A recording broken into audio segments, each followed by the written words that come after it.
Estuve esta semana viendo leyendo el libro, bueno, ya vengo un par de semanas ya, leyendo el libro de Hebreos. Y es un libro bastante interesante. Y bueno, dije, ¿qué puedo compartir? Y ya, el Hebreos habla, por ejemplo, ¿cuántos nosotros cuando hablamos de oficios, ¿no es cierto? ¿Cuántos oficios conocemos? Muchísimos, ¿no? Si cuando nosotros hacemos alusión a Jesús, y nosotros decimos, ¿qué oficio tenía Jesús? Lo primero que se nos viene es carpintero, ¿no? Porque, por su papá, por lo que cuentan las Escrituras. Pero Jesucristo, ¿sí? Hace tres tipos de oficio. Vamos a ir viendo ahí si me funciona. Abajo. Ahí está. Según la Biblia, tenemos que hay tres tipos de oficios principales que existía en el Antiguo Testamento. El primero es el de profeta. Era un oficio que se atribuía, y como por ejemplo Moisés, que es el primer y gran profeta para el pueblo de Israel, para los judíos. El segundo es el de sacerdote, como por ejemplo Aarón, que fue el primer sacerdote que Dios estableció.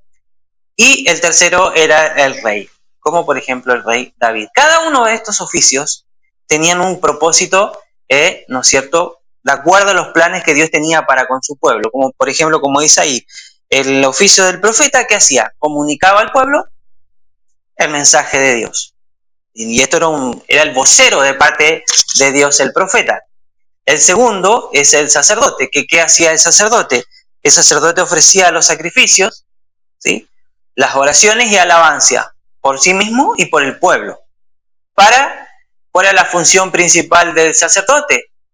A través de lo que él hacía y ofrecía, poder acercar al pueblo hacia Dios, a través de estos sacrificios y a través de las oraciones. Y el tercero era el rey, que el rey era una persona a la cual se ungía en nombre de Dios, a quien Dios escogía para gobernar al pueblo en nombre o como representante de Dios. Estos son los tres oficios más importantes que encontramos desde el punto de vista bíblico y en la historia del pueblo de Israel. El de profeta, el de sacerdote y el de rey, ¿sí? Ahora, Cristo cumplió cada una de ellas. Cristo cumplió estos tres oficios, ¿sí? El primero fue el de profeta. ¿Por qué? Porque Cristo nos reveló o nos revela a Dios y da a conocer la palabra de Dios. Él habla, ¿no es cierto? Él enseñó acerca de quién era Dios, nos mostró cómo era Dios. No solo con sus palabras, sino que también con su ejemplo. El segundo es como sacerdote. Ofreció un sacrificio a Dios a nuestro favor y él mismo fue el sacrificio.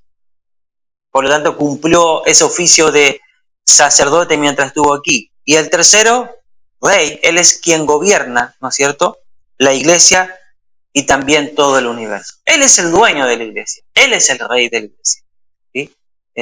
Los que estamos aquí trabajando en la obra tenemos solamente la bendición y el privilegio de trabajar para él, porque él es el rey de todo, él es el dueño de la obra.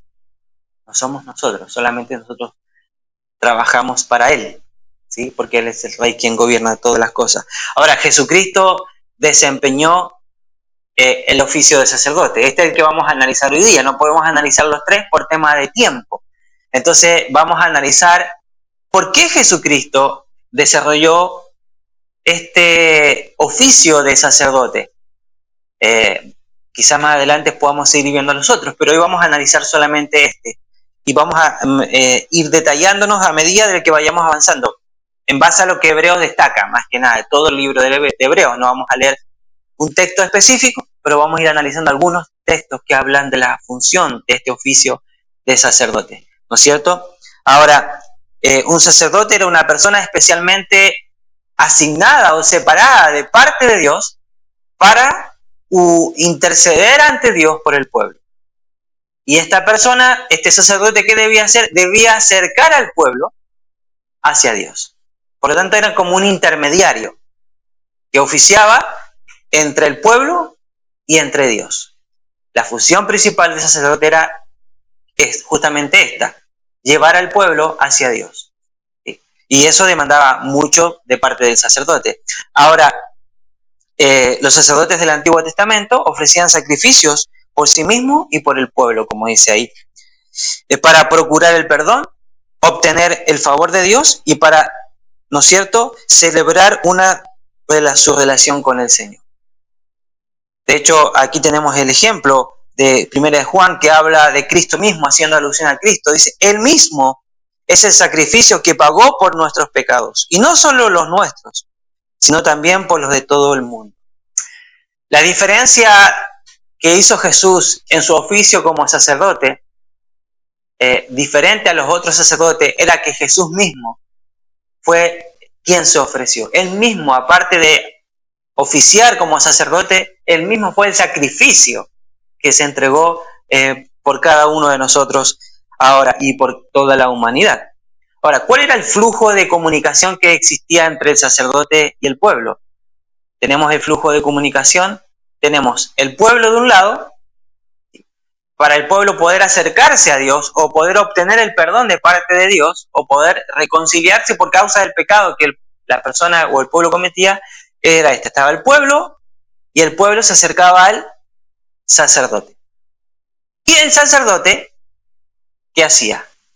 Oficiaba, ¿no es cierto?, de intermediario hacia Dios. Ese era el flujo. El pueblo, sacerdote, y el sacerdote intervenía ante Dios por el pueblo, o pedía ante Dios por el pueblo, o trataba de obtener la restauración de esa relación que se había roto por parte del pueblo por causa del pecado. Pero era solamente el sacerdote. No lo podía hacer otro, porque era esta persona que Dios había escogido para que pueda ser el intermediario entre él y su pueblo.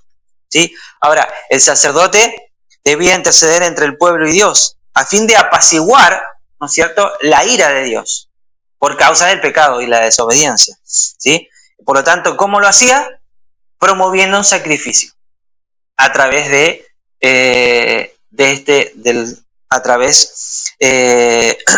los animales que se ofrecían para poder obtener el perdón. Uno de los sacrificios más importantes que se hacía era el día de la expiación, que vamos a ir analizando, que ese era un día que se hacía una vez al año para ofrecer perdón por el pecado de todo el pueblo. Entonces, esto lo hacía solamente el sumo sacerdote en este caso. No podía hacerlo cualquier sacerdote. Y era el sumo sacerdote quien debía entrar al tabernáculo y pasar al lugar santísimo una vez al año para ofrecer el sacrificio para que el pueblo pueda obtener el perdón de sus pecados. ¿Sí? Esto lo hacía una vez al año. Ahora, mediante su ministerio, ¿cuál era la función del sacerdote? Santificaba al pueblo, ¿no es cierto? O lo hacía aceptable por medio del sacrificio para que el pueblo pudiese acercarse o pudiera nuevamente restaurar su relación con Dios por medio del sacrificio que el sacerdote hacía. Esa era la función. Entonces, el sacerdote estaba ahí dispuesto, la persona que cometió un pecado llevaba su sacrificio y el sacerdote intermediaba a través de este sacrificio para que la persona, a través de esa ofrenda que él llevaba, pueda recibir o pudiera recibir el perdón de sus pecados por medio del sacrificio que el sacerdote llevaba a cabo. Bien, ahora, en el Antiguo Testamento los sacerdotes eran nombrados por Dios para ofrecer sacrificio. Es decir, no podía ofrecerlo cualquier persona. Solamente los que habían sido elegidos y seleccionados o asignados por parte de Dios como sacerdote y sumo sacerdote para ofrecer este sacrificio. También ofrecían oraciones y alabanza a Dios en nombre del pueblo.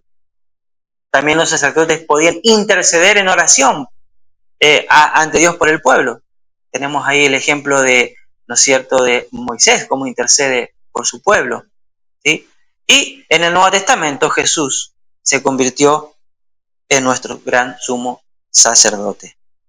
Por lo tanto, vamos a analizar este tema del sumo sacerdote. Lo encontramos ampliamente desarrollado en la carta a los Hebreos. Ahí encontramos todo bien detallado en esto. Donde encontramos a Jesús desempeñándose como sacerdote en tres maneras. Y esto vamos a analizar.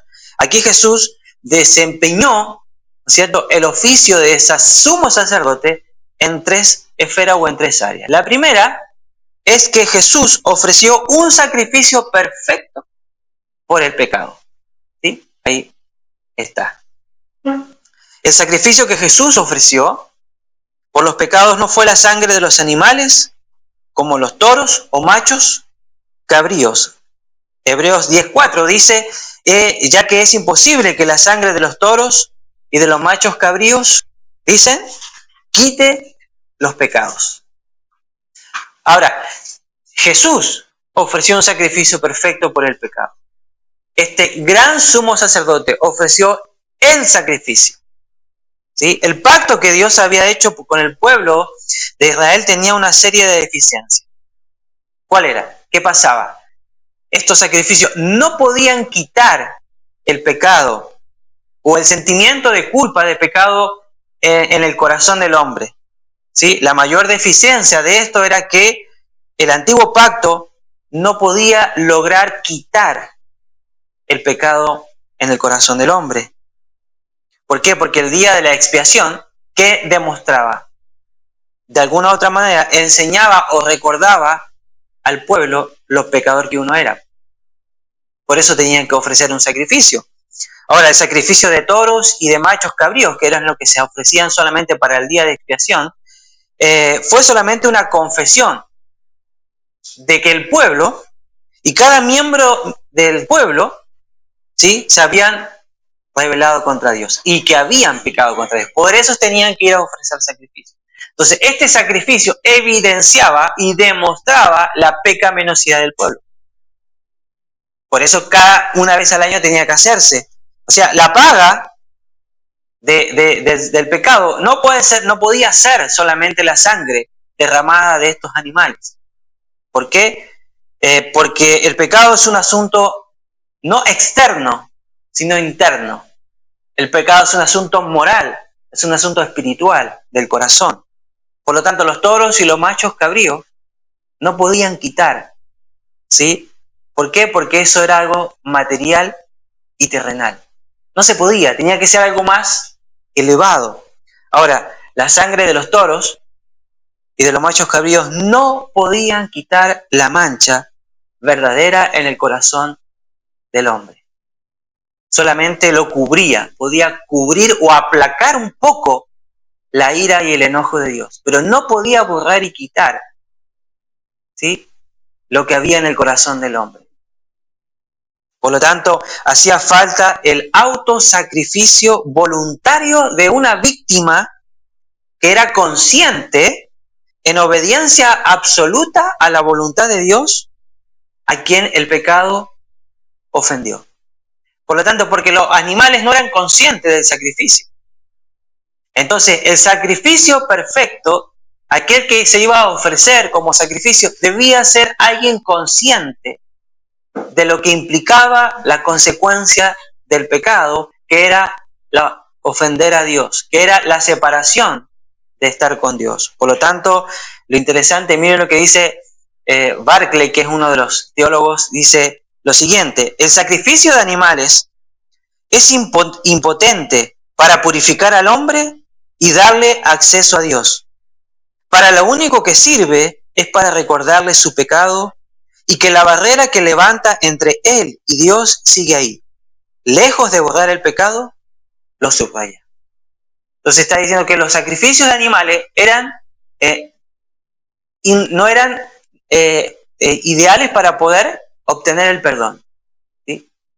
Los sacrificios de animales que se hacían no podían borrar o quitar el pecado del corazón de las personas, del hombre. En su lugar Jesús, ¿no es cierto?, Jesús se ofreció a sí mismo en sacrificio. Por eso Hebreos 9:26, lo tenemos ahí, dice lo siguiente: si así fuera, Cristo habría tenido que sufrir muchas veces desde la creación del mundo. Al contrario, ahora, al final de los tiempos, se ha presentado una sola vez y para siempre, a fin de acabar con el pecado mediante el sacrificio de sí mismo. Entonces, el sacrificio que Jesucristo hizo, entregando su propio cuerpo y su propia vida, fue suficiente y fue valedero ante los ojos de Dios. Fue único y fue una sola vez y para siempre, porque fue el sacrificio perfecto. Ahora, lo que hace aquí el autor de Hebreos, hace un paralelo entre el sumo sacerdote del antiguo pacto con este sumo sacerdote del nuevo pacto, que es Cristo. ¿Y cuál es este paralelo que subraya? Subraya la diferencia entre uno y otro. Por ejemplo, como sumo sacerdote, Cristo nunca podría haber entrado en el lugar santísimo, en el tabernáculo, en el santuario terrenal. ¿Por qué? Él nunca pudo haberlo hecho desde el punto de vista terrenal. ¿Por qué? Porque Jesús pertenecía a la tribu de Judá y no era de la tribu de Leví, que eran los descendientes de los sacerdotes. No lo pudo haber hecho. Por lo tanto, dice el autor de Hebreos, ¿qué hizo Cristo? Entró directamente al cielo. Fue mucho más allá. No fue necesario entrar al lugar santísimo. Él entró directamente a la presencia de Dios para interceder por nosotros. Un sumo sacerdote levítico debía ofrecer anualmente, una vez al año, el sacrificio ante Dios en el lugar santísimo, ¿sí? Por los pecados del pueblo. Y solamente lo podía hacer el sumo sacerdote, no lo podía hacer cualquier otro, ¿sí? Él tendría que, por lo tanto, dice aquí Cristo, que es nuestro sumo sacerdote, tendría que hacer lo mismo, entrar una vez al año. ¿Pero qué dice Hebreo? Pero Cristo se ofreció a sí mismo en la cruz y Él derramó su sangre en el Calvario y no lo hizo en el lugar, en el santuario celestial, donde se hacían los sacrificios. No fue necesario hacerlo, ese sacrificio ahí, porque Él, el sacrificio, lo llevó a cabo en una cruz donde murió por cada uno de nuestros pecados. El sumo sacerdote ofrecía los sacrificios de un becerro y de un macho cabrío el día de la expiación. Pero Cristo se ofreció a sí mismo en una cruz. No necesitó de animal, porque Él mismo fue el sacrificio perfecto. Por lo tanto, ¿qué hacía el sumo sacerdote también en el día de la expiación? Para obtener el perdón del pecado del pueblo, ofrecía sangre de los animales para poder recibir. Tenía que haber derramamiento de sangre. Y el sumo sacerdote ofrecía la sangre de estos animales que eran ofrecidos como expiación por los pecados. Pero ¿cuál es la diferencia? Pero Cristo ofreció su misma sangre por cada uno de nosotros al morir en la cruz por nuestros pecados. Aquí notemos la diferencia. El sumo sacerdote, por más que hubiese querido, él no podía ofrecer sacrificio con su propia sangre, porque ante los ojos de Dios no estaba validado. Pero Cristo sí lo pudo hacer. Él pudo ofrecer su propia sangre derramada en esa cruz por nuestros pecados, llevando a cabo el sacrificio perfecto y único, aceptable ante los ojos de Dios, donde Jesucristo tuvo que tomar nuestro lugar, morir en esa cruz, donde Él derramó su sangre y así obtener el perdón de nuestros pecados. Amén. Una vez al año el sumo sacerdote entraba y salía al lugar santísimo. Solamente una vez al año se entraba al lugar santísimo y lo hacía el sumo sacerdote. ¿Pero cuál es la diferencia? Pero Cristo hoy día está todos los días en el lugar santísimo, en el cielo, sentado a la diestra del Padre. Por lo tanto, el sacrificio de Cristo es único y es irrepetible. No se puede comparar. El escritor de Hebreos resume este asunto, ¿sí? Haciendo una afirmación significativa. Y dice que si Cristo hubiese tenido que ofrecerse una y otra vez, Él hubiera tenido que sufrir muchas veces desde la creación del mundo. Pero lo que está diciendo el autor de Hebreos es que con un solo sacrificio que Cristo ofreció fue suficiente. No tuvo que volver a hacerse años tras años como se hacía. Solamente con ese sacrificio que Cristo ofreció fue suficiente y fue necesario para toda la humanidad. Amén. Y por supuesto no puede ser antes bien el sacrificio de Cristo en la cruz es tan eficaz que quita los pecados de todos los creyentes. Ya sea del antiguo pacto, ¿sí? Su sacrificio es retroactivo. ¿Por qué? y se remonta hasta la creación del mundo, es decir, hasta los tiempos en que Adán pecó. Desde ahí se remonta. En consecuencia, el sacrificio de Cristo es válido para todos los creyentes, ya sea que hayan vivido antes o después de la venida de Cristo. O sea, su sacrificio es válido para todos los tiempos, en todo lugar, en toda época. El sacrificio de Cristo sigue siendo vigente, sigue estando vigente, sigue teniendo validez. El sacrificio de Cristo sigue acercándonos al Padre. El sacrificio de Cristo sigue dándonos el perdón de nuestros pecados, constantemente, día tras día. El sacrificio de Cristo fue único y fue suficiente para que nosotros hoy podamos recibir el perdón de nuestros pecados. Él es el verdadero sumo sacerdote. Y esa es la diferencia que Hebreos está tratando de hacer con Jesús, el gran sumo sacerdote, a diferencia de los antiguos, los sacerdotes del antiguo pacto. Bien, ahora, fue un sacrificio completo y definitivo, este sacrificio de Cristo, que nunca era necesario que se volviese a repetir. Tema en el que con frecuencia se hace hincapié en el libro de Hebreos. Por ejemplo, Hebreos 7, versículo 26 y 27 dice, porque convenía que tuviéramos tal sumo sacerdote, haciendo alusión a Jesús. Y aquí describe cómo era este sacerdote.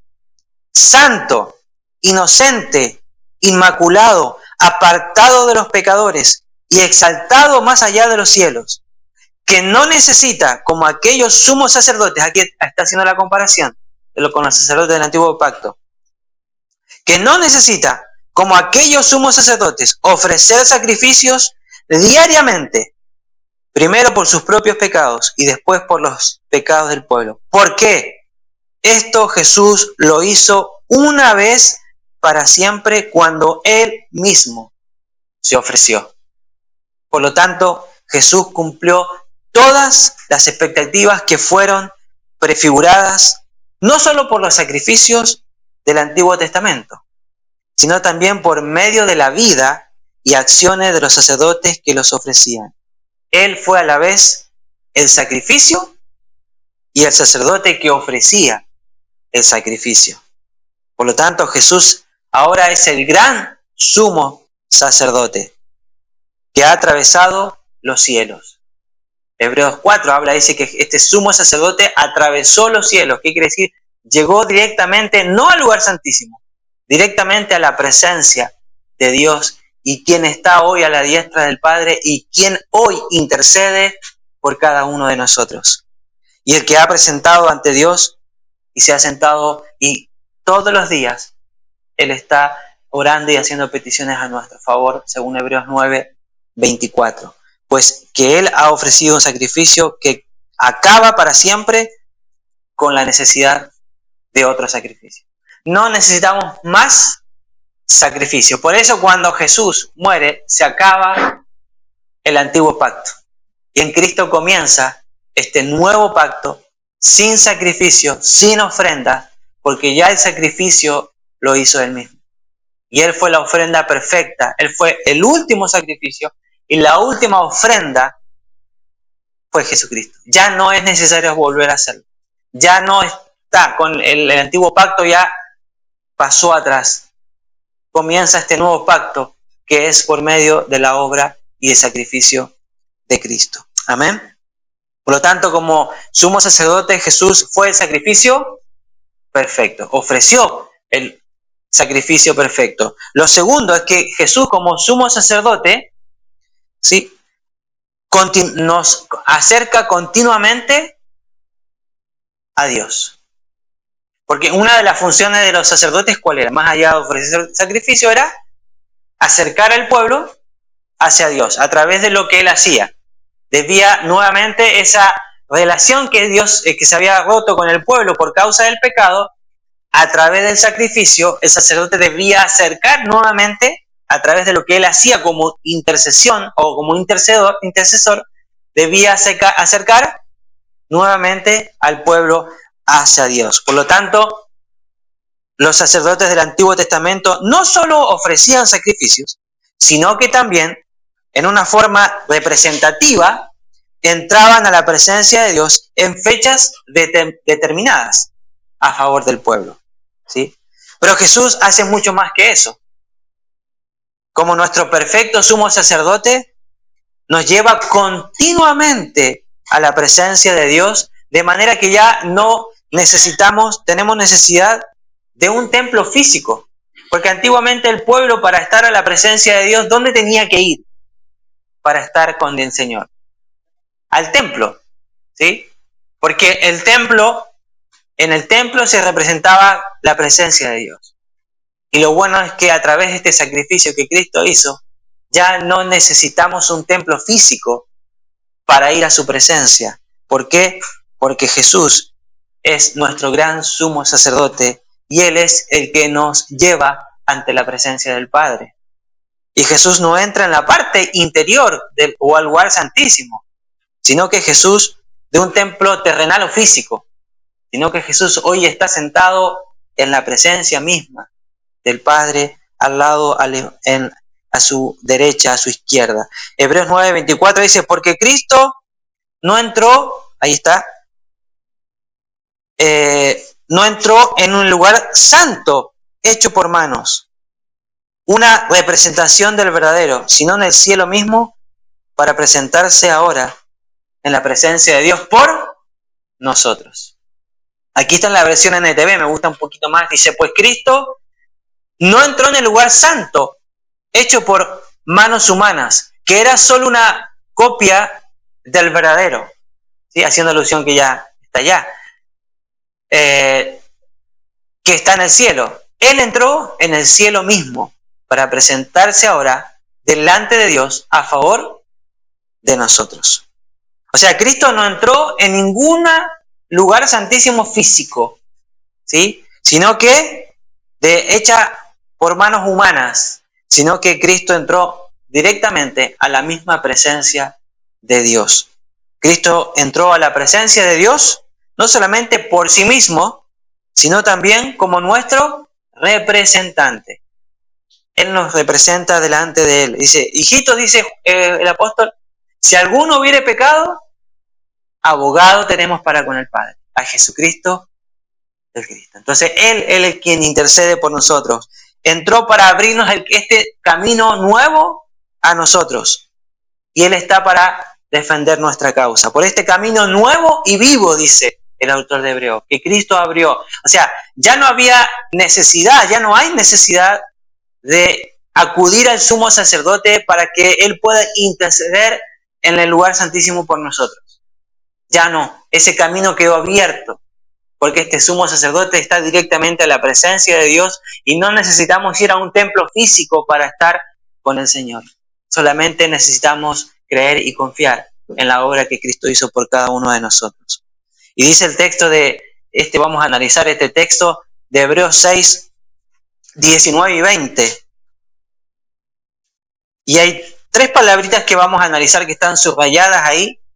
Dice, tenemos como ancla del alma una esperanza segura y firme, dice, y que penetra hasta detrás del velo, a donde Jesús entró por nosotros como precursor, hecho según el orden de Melquisedec, sumo sacerdote para siempre. Ahora, en la antigüedad, la palabra ancla, como dice ahí, y tenemos como ancla del alma, dice el autor de Hebreos. Todos sabemos para qué sirve un ancla, ¿sí? Para dar estabilidad, seguridad, firmeza. Lo que hace un ancla es que el barco, cuando tira el ancla, el barco queda firme. No se puede mover, queda seguro, exactamente.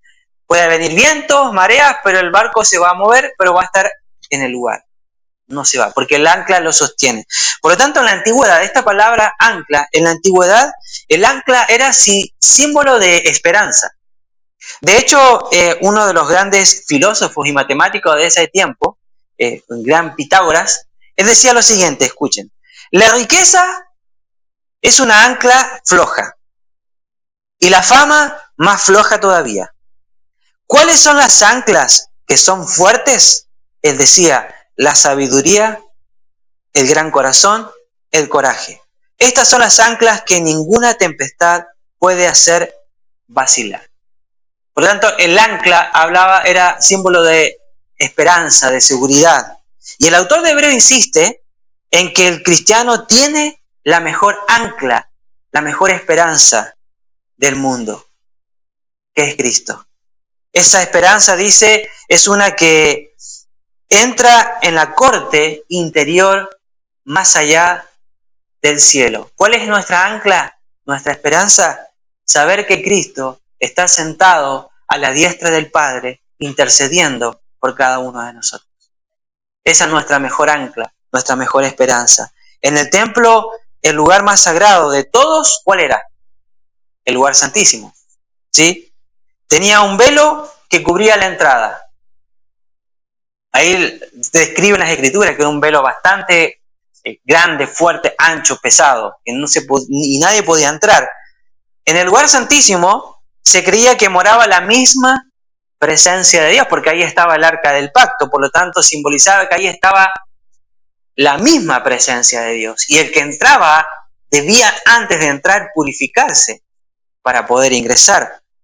Solo había un hombre que podía entrar al lugar santísimo, y era el sumo sacerdote. Y lo hacía una vez solamente al año. Por lo tanto, que era en el día de la expiación. Lo que dice el autor de Hebreos es lo siguiente: bajo la vieja religión o el antiguo pacto, nadie podía entrar en la presencia del Señor. Ni siquiera podía entrar al lugar santo. Ni siquiera a la entradita del templo. Nadie lo podía hacer. El único que lo podía hacer era el sumo sacerdote, y lo hacía una vez al año. Por lo tanto, lo que está diciendo aquí el autor de Hebreo, pero ahora Jesucristo ha abierto ese camino para todos los hombres. Él abrió este camino. El ancla de nuestra esperanza tiene su absoluta seguridad en que Jesús, en su forma humana, ahora glorificada, está en la misma presencia de Dios. Esta garantía es indicada por la frase que nos precedió, dice el texto ahí. ¿Sí? Esta esperanza, aquí dice, lo traduce precursor. Otra versión lo traduce que nos precedió. Ahora, en el griego esta palabra precursor, como lo traducen algunas, o precedió, la expresión equivalente es la palabra pródomos. ¿Qué quiere decir? Significa precursor, como lo traduce aquí. ¿Sí? ¿Y qué quiere decir? Alguien que va delante de nosotros. Por lo tanto, Jesús entró en la presencia de Dios para que todos los seres humanos también lo podamos seguir. Esto quiere decir que tenemos un privilegio mucho más grande que el que tuvieron los que estaban antes, los del antiguo pacto. ¿Que cuál es? Que ahora todos, por medio de Cristo, podemos llegar a la presencia de Dios, sin intermediario, sin poder depender del sumo de otra persona. El velo que Hebreos menciona es simbólico de la entrada a la presencia de Dios. Jesús ya está allí, y donde Él está, también está nuestra esperanza. Por lo tanto, Jesús aboga por nosotros ante Dios, porque es nuestro sumo sacerdote. Y esa es nuestra esperanza, esa es nuestra ancla. Saber que si le fallamos, si confesamos nuestros pecados, dice Juan, Él es fiel y justo para perdonar nuestros pecados y limpiarnos de toda maldad. Porque Él es quien intercede por nosotros en la misma presencia del Señor. Cuando Jesús ofreció un sacrificio perfecto por los pecados, dice Lucas, ¿no es cierto?, 23, ¿qué pasó? El velo del templo que cerraba el lugar santísimo se rasgó de arriba abajo, indicando de esta forma más simbólica, ¿no es cierto?, en la tierra, que el camino de acceso a Dios en el cielo había quedado abierto mediante la muerte de Jesucristo. Por lo tanto, el autor de Hebreos puede exhortar de esta manera lo siguiente, como dice ahí en Hebreos 10, del 19 al 22. Así que, hermanos, mediante la sangre de Jesús, tenemos plena libertad, ¿qué dice? ¿Para entrar a dónde? Al lugar, ¿quién? ¿Cuál? Santísimo. ¿Y antes se podía? No. Al lugar santísimo. ¿Por qué? Por el camino nuevo y vivo que Él nos ha abierto a través de la cortina, es decir, a través de su cuerpo. ¿Y qué dice? Y tenemos además un gran sacerdote al frente de la familia. ¿Quién? Jesús. Por lo tanto, dice, acerquémonos pues a Dios con corazón sincero y en plena seguridad que da la fe. Esa es nuestra ancla. Esa es nuestra esperanza. Que ahora podemos entrar al lugar santísimo. Y esa es la ventaja que nosotros tenemos. ¿Sí? A diferencia de los que estaban en el antiguo pacto, que no podían entrar al lugar santísimo. Pero nosotros podemos y tenemos acceso al lugar santísimo por medio de la obra de Cristo en la cruz del Calvario. Por medio de la fe en lo que Él hizo en esa cruz por cada uno de nosotros. Jesús abrió para nosotros el camino de acceso a Dios, de manera que podemos continuamente acercarnos a la misma presencia de Dios sin temor, en plena libertad y con la plena seguridad que nos da la fe. Por lo tanto, este camino, este acceso que Jesús abrió, está abierto y dispuesto a todos aquellos que lo quieran recibir o aceptar, reconociendo el sacrificio de Cristo por nuestros pecados y aceptando a Jesucristo como nuestro único y suficiente Salvador. Él es el gran sumo sacerdote que nos acerca diariamente, constantemente, a la presencia de Dios por medio de este camino que Él abrió. Por lo tanto, tenemos que Jesús como sumo sacerdote ofreció el sacrificio perfecto. Jesús como sumo sacerdote, ¿qué hace? Nos acerca al Padre, a Dios, diariamente. Y tercero y último, Jesús como sumo sacerdote, ¿sí?, ora continuamente por nosotros. Otra de las funciones sacerdotales del Antiguo Testamento era la de orar a favor del pueblo. Por ejemplo, Hebreos 7:25 dice lo siguiente: por esto también puede salvar por completo, está hablando de Jesús, a los que por medio de Él se acercan, ¿a quién? O sea, ¿por medio de quién? De Jesús, no hay otra forma. Ya que vive siempre, dice, para interceder por ellos. Hebreos 7:25. Jesús intercede por nosotros sin cesar, día y noche, constantemente, situado, y Él está sentado a la diestra del Padre. Él ruega continuamente a favor de nosotros, o de aquellos que se acercan a Dios por medio de la oración, con un corazón rendido, humilde, con un corazón que se postra ante el Señor. ¿Qué enseñaban los rabíes del Antiguo Testamento? Enseñaban que quienes intercedían por las personas eran los ángeles. Pero Hebreos dice, no necesitamos aquí de ángeles, porque tenemos a nuestro gran sumo sacerdote que intercede en la presencia misma de Dios por nosotros, que es Jesucristo. Por lo tanto, Hebreos afirma que tenemos un intercesor superior a los ángeles. ¿El quién es? Jesucristo mismo, nuestro gran sumo sacerdote. Desde la diestra de Dios, el Hijo, ¿sí?, eterno, pide constantemente misericordia, fortaleza, perdón y restauración para aquellos que confían en Él. Ellos están en perfecta armonía. ¿Quiénes? El Dios y el Padre. O sea, Dios y el Hijo, en perfecta armonía para otorgarnos a nosotros el perdón, la restauración, la misericordia, si nosotros nos acercamos a Él, como dice Hebreos antiguo, con un corazón sincero, humilde, que se postra ante Dios. Por lo tanto, el autor de Hebreos usa una palabra maravillosa acerca de Jesús y dice que Él permanece para siempre. Y la palabra para siempre en el original es para menein. ¿Qué quiere decir? Este verbo tiene dos matices o dos tipos de características. La primera quiere decir alguien que sigue en oficio, constantemente, que no cesa. Por lo tanto, nadie podrá jamás despojar a Jesús, ¿sí?, de su ministerio. ¿De qué cuál es? Que Él intercede por nosotros todos los días. Y lo segundo, quiere decir que de continuar en la capacidad de siervo. ¿Qué quiere decir esto? Cuando el autor de Hebreos dice que Jesús permanece para siempre, está diciendo con esta frase, envuelve la idea maravillosa de que Jesús está siempre al servicio de la humanidad. Está siempre dispuesto a acercarnos al Padre.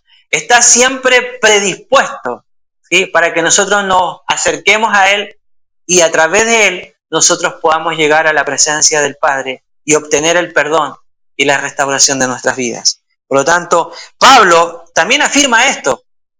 Y es como interesante porque parece un texto de Hebreo lo que dice Pablo en Romanos capítulo 8, versículo 34, dice Pablo, ¿quién es el que condena? Cristo Jesús es el que murió. Si más bien aún el que resucitó. Dice, el que además está a la diestra de Dios, el que también intercede por nosotros, dice Pablo. Qué interesante, ¿eh? Por lo tanto, en ambos casos, ya sea y Pablo utiliza la misma palabra que se utiliza el autor de Hebreo de permanecer, esta palabra en el griego. Por lo tanto, la palabra interceder, que utiliza también Hebreos, y que Pablo también utiliza, quien intercede, dice Pablo, esta palabra interceder es la misma palabra en el hebreo, en el libro de Hebreo y en el libro de Romanos, que es entikano, la palabra griega. ¿Y qué quiere decir? Esta palabra no parece indicar simplemente estar ante alguien representando a otra persona, sino que esta palabra tiene claramente la intención o el sentido de hacer peticiones o solicitudes específicas de parte de alguien. Es decir, que Jesús intercede por nosotros de manera específica por cada una de nuestras necesidades y peticiones ante el Padre. Eso es lo que está diciendo aquí el autor. Entonces podemos concluir que tanto Pablo como el autor de Hebreos están diciendo que Jesús vive continuamente en la presencia de Dios para hacer peticiones específicas y para llevar a Dios peticiones a nuestro favor. Interesante. Así nuestra condición humana se eleva a una posición más elevada, más exaltada. Primera Timoteo dice, porque hay un solo Dios y un solo mediador entre Dios y los hombres, Jesucristo, nuestro gran sumo sacerdote. Pero solo en su naturaleza humana Jesús no podía ser, por supuesto, un sumo sacerdote, así para todo su pueblo, en todo el mundo. ¿Por qué? Por tanto, a fin de ser el sumo sacerdote perfecto, como lo describe Hebreo, que intercede por nosotros, Él tiene que ser Dios, pero además también tiene que haber sido hombre. ¿Por qué? Porque Él tiene que ser uno que en su naturaleza, también divina, puede conocer todas las cosas y llevarlas a la vez a la presencia del Padre. ¿Sí? Con todo, debido a que Jesús se hizo hombre y continúa siendo un hombre, tiene el derecho de representarnos ante Dios y puede expresar su petición desde la perspectiva del sumo sacerdote compasivo que conoce por experiencia lo que nosotros estamos pasando. ¿Por qué? Porque Hebreos 4:15 dice lo siguiente, porque no tenemos un sumo sacerdote que no pueda compadecerse de nuestras flaquezas, sino uno que ha sido tentado en todo como nosotros, pero sin pecado. Por lo tanto, lo que el autor de Hebreo está diciendo, este sumo sacerdote, que es Jesucristo, ¿sí?, este sumo sacerdote que se ofreció a sí mismo, este sumo sacerdote que ofreció el sacrificio perfecto, este sumo sacerdote que nos acerca al Padre, pero este sumo sacerdote que también intercede constantemente por nosotros, no es ajeno a nuestras necesidades o a nuestras dificultades. ¿Por qué? Porque Él mismo lo padeció, porque Él mismo lo sufrió. Por lo tanto, Él es un sacerdote más podríamos decirlo, empático con nuestras debilidades. Por eso el autor de Hebreos dice que este es el sumo sacerdote perfecto, porque padeció todo lo mismo que cada uno de nosotros padecemos, pero la diferencia es que no hubo pecado en él. Por lo tanto, él conoce nuestras luchas, nuestras debilidades. Por tanto, Jesús es la única persona en todo el universo que puede por toda la eternidad ser un sumo sacerdote celestial que es verdaderamente Dios, pero a la vez también verdaderamente hombre, exaltado para siempre, que hoy está a la diestra del Padre. Él siempre ora por nosotros, conforme a la voluntad del Padre, obviamente, ¿sí? De manera que podamos saber que sus peticiones o nuestras peticiones están siendo oídas, pero también están siendo, ¿sí?, direccionadas por medio de este sumo sacerdote. Están siendo peticionadas por este sumo sacerdote. En conclusión, ¿qué podemos decir? Que no necesitamos a ningún otro intermediario, solamente a Jesús. Por eso Jesús mismo declaraba en el libro de Juan: yo soy el camino, la verdad y la vida. Nadie viene al Padre si no es por mí. No hay otra forma, de otra manera de acercarnos al Señor. Él es el verdadero sumo sacerdote que nos acerca al Padre. Solo por medio de Él, de la fe en su obra expiatoria, nos podemos acercar. Solo por medio de Jesús, el verdadero y único sacerdote, podemos acercarnos a la presencia de Dios. Hebreos, y termino con ese texto que ya quizás lo hayamos leído, Hebreos 4, del 14 al 16 dice: teniendo pues un gran sumo sacerdote que trascendió los cielos, Jesús, el Hijo de Dios, retengamos nuestra fe, porque no tenemos un sumo sacerdote que no pueda compadecerse de nuestras flaquezas, sino uno que ha sido tentado en todo como nosotros, pero sin pecado. Por lo tanto, acerquémonos con confianza al trono de la gracia para que recibamos misericordia y hallemos gracia para la ayuda oportuna. Qué interesante lo que dice aquí. Y finalizamos con lo siguiente. Recordemos que Jesús, como sumo sacerdote, ofreció un sacrificio perfecto. Jesús continuamente nos lleva acerca de Dios. Y Jesús ora e intercede continuamente por nosotros. Por eso Jesús ha sido y sigue siendo el perfecto sumo sacerdote. No necesitamos otro intermediario para acercarnos al Padre. Solo por medio de Cristo podemos acercarnos al trono, como dice aquí, al trono de la gracia, para hallar, ¿sí?, gracia para el oportuno socorro.